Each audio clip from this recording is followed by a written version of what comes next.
Fire and rescue സർവീസിനെ പറ്റി വ്യക്തമാക്കാമോ?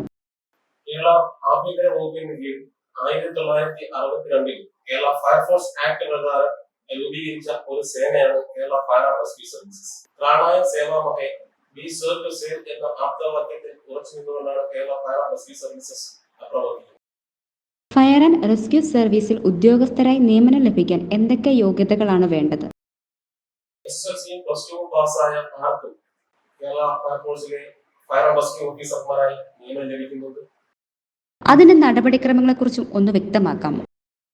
Kerala PAADSHALA നടത്തുന്ന അർത്ഥം, ഫിസിക്കൽ എന്നീ ടെസ്റ്റുകളുടെ അടിസ്ഥാനത്തിലാണ് ഇതിലേക്ക് തിരഞ്ഞെടുക്കപ്പെടുന്നത്.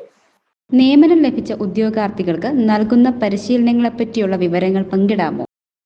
Fire and rescue officer training എന്ന് പറയുന്നത് 1 വർഷം നീണ്ടു നിൽക്കുന്ന ട്രെയിനിങ് ആണ് നൽകിക്കൊണ്ടിരിക്കുന്നത്. ഇങ്ങനെ തിരഞ്ഞെടുക്കപ്പെടുന്ന ഉദ്യോഗാർത്ഥികൾക്ക് കേരള ഫയർ ആൻഡ് റെസ്ക്യൂ സർവീസസിന്റെ തൃശൂർ അക്കാഡമിയിൽ വെച്ച് 6 മാസത്തെ ബേസിക് ട്രെയിനിങ്, സംസ്ഥാനത്തെ മറ്റു സ്റ്റേഷനുകളിൽ വെച്ച് 6 മാസത്തെ സ്റ്റേഷൻ ട്രെയിനിങ്ങും നൽകി വരുന്നു. നിലവിലെ കേരള ഫയർ ആൻഡ് റെസ്ക്യൂ സർവീസസിന്റെ പ്രവർത്തന മേഖല കൂടുതൽ വിപുലീകരിക്കേണ്ടി വരുന്നതിനാൽ കൂടുതൽ സ്പെഷ്യലൈസ്ഡ് ട്രെയിനിങ്ങുകളും ഇപ്പോൾ ഫയർ ആൻഡ് റെസ്ക്യൂ സർവീസസിന്റെ അക്കാഡമിയിൽ വെച്ച് നൽകപ്പെടുന്നുണ്ട്. ഇതിൽ ഏറ്റവും പ്രധാനപ്പെട്ടത് മൗണ്ടനിയറിംഗ് ആണ്.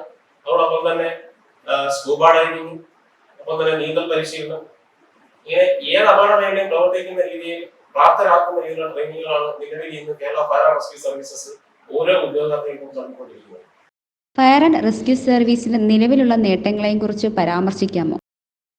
വളരെ അടുത്ത സമയത്ത് തന്നെ ഈ ഡിപ്പാർട്ട്മെന്റ് യശസ്വിയാക്കിയ ഏറ്റവും പ്രധാനപ്പെട്ട ഒരു വർക്കാണ് എറണാകുളം ജില്ലയിലെ ബ്രഹ്മപുരത്തുണ്ടായ അപകടത്തിലെ പ്രവർത്തനങ്ങൾ.